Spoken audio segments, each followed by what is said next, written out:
A mafia boss told Clint Eastwood, "Stop making that film, or we'll kill your family." What Clint did next got him arrested by the FBI. It was October 1983, and Clint Eastwood was 2 weeks into filming Blood Brothers, a gritty crime drama about organized crime's infiltration of the construction industry in New York. The script was based on real FBI case files, real testimony from federal trials, and real methods used by real crime families to control legitimate businesses. That authenticity was about to become a very dangerous problem. The film was being shot on location in Brooklyn, using actual neighborhoods where some of the events had occurred. Clint wanted that documentary realism, that sense of truth that could only come from filming in the actual places where organized crime had operated for decades. What Clint didn't know was that some of those criminal operations were still running. Vincent "Vinny the Fish" Torrino was a capo in the Marconi crime family, one of New York's most powerful mafia organizations. For 30 years, he'd controlled construction rackets, labor unions, and waste management contracts across Brooklyn and Queens. He was also a man who valued his privacy and had no interest in seeing his business methods dramatized on screen. When Torrino heard that a major Hollywood production was filming a movie about construction industry corruption in his neighborhood, he decided to take action. The first sign of trouble came on a Tuesday morning. Clint's assistant director, Mike Romano, arrived at the location to find their equipment truck surrounded by a group of men in expensive suits. The men weren't doing anything threatening, just standing there, watching. "Can we help you?" Mike asked the apparent leader, a heavy-set man with gold rings and a $1,000 watch. "Just watching," the man said, "making sure everything goes smooth for you movie people." The men stayed all day, watching every scene, taking notes, making phone calls. When filming wrapped at 6 p.m., they disappeared. The second sign came the next morning. 3 of Clint's local crew members, all from Brooklyn, all with families in the neighborhood, called in sick. When Mike reached them at home, they were apologetic but firm. "I can't work on this picture anymore," said Tony Benedetto, the key grip. "Family situation." "What kind of family situation?" Mike asked. "The kind where I need to think about my family's safety," Tony said, and hung up. By Thursday, Clint had lost 6 local crew members, all with the same vague explanations about family concerns and needing to step away from the production. Friday morning, Clint was in his trailer, reviewing the day's shooting schedule, when there was a knock on his door. He opened it to find 2 men in expensive suits. One was the heavy-set man Mike had spoken to earlier. The other was younger, taller, with dead eyes and a slight smile that contained no warmth. "Mr. Eastwood," said the older man, "my name is Anthony Torrino. I represent certain business interests in this neighborhood." Clint stepped aside to let them in, but they remained in the doorway. "We need to discuss your movie," Torrino continued. "What about it?" "It's causing problems, bringing unwanted attention to legitimate business operations, making people nervous." Clint's expression didn't change. "It's just a movie." "Based on real events," the younger man said. "Real people, real methods. Some of those people are still conducting business." "The film doesn't mention any names," Clint said. "Doesn't matter," Torrino said. "People in the neighborhood are upset. They feel like their privacy is being violated." The conversation was happening in broad daylight, with crew members walking past, but something about the tone made it clear this wasn't a casual discussion. "What exactly are you asking me to do?" Clint said. "Find another neighborhood to shoot in," Torrino said. "There are lots of places in New York that can double for Brooklyn. We've already invested significant money in this location." The younger man stepped closer. "Mr. Eastwood, you seem like a reasonable person. You got a nice family, wife, kids. You got a good career, reputation to protect. It would be a shame if something happened to disrupt all that." The words hung in the air like smoke from a gun. "Are you threatening me?" Clint asked, his voice that familiar quiet rasp. "I'm offering friendly advice," Torrino said. "From one businessman to another, sometimes it's better to avoid complications." After they left, Clint sat in his trailer for a long time, thinking. He'd made movies about violence, about crime, about men who solved problems with guns. But this was different.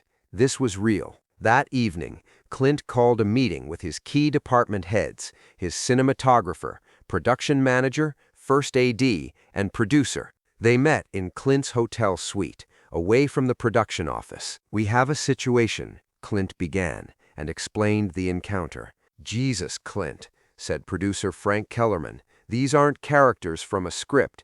These are actual criminals." "So what are our options?" Clint asked. "We move production to Los Angeles," said cinematographer Jack Green. "Rebuild the Brooklyn sets on a backlot.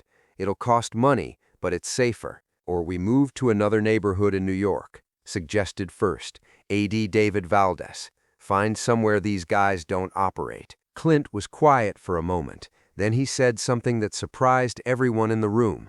"Or we finish the movie here and make sure these guys can't threaten anyone else." The room went silent. "Clint," Kellerman said carefully, "these aren't people you fight. These are people you avoid." "They're criminals," Clint replied. "They're threatening my family, my crew, my right to make a legal movie on public streets." "What exactly are you thinking?"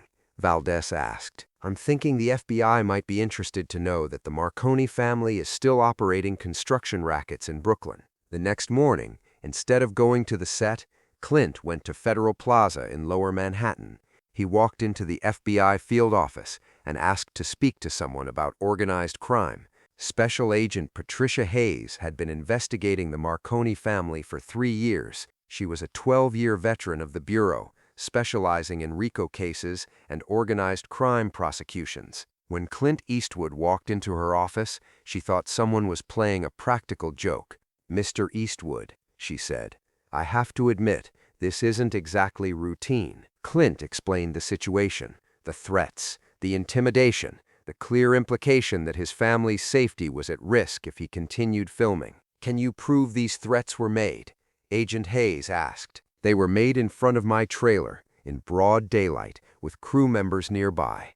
"Would those crew members testify?" "Probably not. They're scared." Agent Hayes leaned back in her chair. "Mr. Eastwood, what exactly do you want from the FBI?" "I want to finish my movie, and I want to make sure Vincent Torrino and his people can't threaten anyone else. You know we've been trying to build a case against the Marconi family for years. They're very careful, very insulated. They weren't careful when they threatened me." Agent Hayes studied Clint for a long moment. "What are you proposing?" "They'll contact me again. When they do, I'll be recording the conversation." What happened over the next 2 weeks became one of the most unusual cooperations between a Hollywood star and federal law enforcement in history. Agent Hayes equipped Clint with a small recording device, virtually undetectable when worn under his shirt. The plan was simple. When Torrino's people approached him again, Clint would try to get them to repeat their threats on tape. "These guys are professionals," Agent Hayes warned. "They don't usually make explicit threats that can be prosecuted." "They made pretty explicit threats to me," Clint replied. Clint continued filming, but now federal agents were watching from unmarked cars. The crew noticed the tension, but didn't know why their director seemed to be paying more attention to the street than to the cameras. On Tuesday of the second week, Torrino returned. This time he came alone, walking up to Clint during a break between shots. Clint was sitting in his director's chair, reviewing the next scene, when Torrino appeared beside him. "Mr. Eastwood," Torrino said, "we talked before about your situation here." Clint looked up calmly. "I remember. I don't think you took our conversation seriously." "I took it very seriously." "Then why are you still here? Why haven't you moved your production?" Clint stood up slowly, his full height obvious next to the shorter man. "Because I don't respond well to threats." "Nobody threatened you," Torrino said quickly. "We had a friendly discussion about business concerns." "Right, business concerns that involved my family's safety. I never said anything about your family." But the recording device had captured everything from their first encounter, including the younger man's explicit reference to Clint's wife and children. "Mr. Torrino," Clint said, "let me be clear about something. I'm going to finish this movie. I'm going to film it exactly where I planned to film it.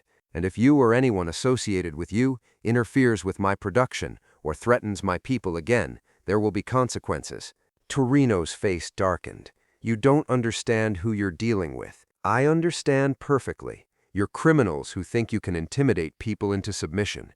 You're wrong. You're making a mistake, Eastwood. A big mistake. The mistake was yours, Vincent. You threatened the wrong person. Torrino's eyes narrowed. Nobody calls me Vincent except my friends. And you're not my friend. You're right about that. Finish your movie if you want, but understand there are consequences for disrespecting people in this neighborhood. Bad things happen to people who don't show proper respect. Is that a threat, Mr. Torrino? That's a fact of life. The conversation was being recorded in crystal clear digital quality. That evening, Clint met with Agent Hayes to review the recordings. The threats were explicit enough to support charges of extortion and witness intimidation. We can arrest him now, Agent Hayes said. Will it stick? With these recordings and your testimony? Absolutely. Then do it. The arrest happened at 6 a.m. on a Thursday. FBI agents surrounded Torrino's social club in Bensonhurst as he arrived for his morning espresso.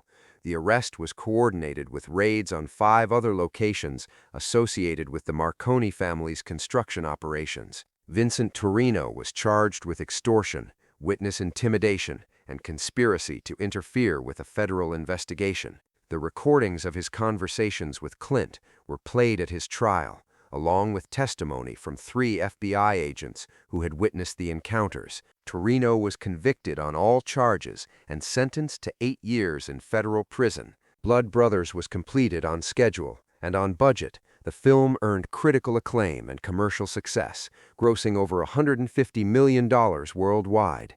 It also sparked a congressional investigation into organized crime's continued influence in construction and waste management. The real impact was on the community where the film was shot. With Torrino in prison and his operation disrupted, other legitimate filmmakers were able to work in the neighborhood without interference. Local businesses that had been paying protection money were freed from that burden. Years later, Clint was asked about the experience in an interview. Nobody should have to choose between their family's safety and their right to work legally, he said. When criminals think they can intimidate people into submission, they need to be stopped. Agent Hayes, now retired from the FBI, tells a more complete story. Clint Eastwood didn't just help us arrest one mobster. He sent a message to every criminal organization that Hollywood wasn't going to be bullied. The case became a template for how the entertainment industry could work with federal authorities to combat organized crime's attempts to infiltrate legitimate businesses. Vincent Torrino served his full sentence and was released in 19... He never returned to his previous activities and moved to Florida, where he worked in his brother's restaurant until his death in 2000. The Marconi crime family never recovered from the federal investigation that began with Clint's cooperation. Most of the leadership was eventually imprisoned, and their construction rackets were dismantled. Blood Brothers won 3 Academy Awards and is still considered one of the most authentic portrayals of organized crime's impact on legitimate business. To this day, when filmmakers work in neighborhoods with histories of criminal activity, they often reference the Eastwood model, the idea that cooperation with law enforcement is more effective than capitulation to threats. If this story of courage and civic duty moved you, subscribe and share it with someone who needs to remember that the right response to criminal threats is not fear, but action through proper channels. Have you ever witnessed someone stand up to bullies when it would have been easier to just walk away? Share your story in the comments.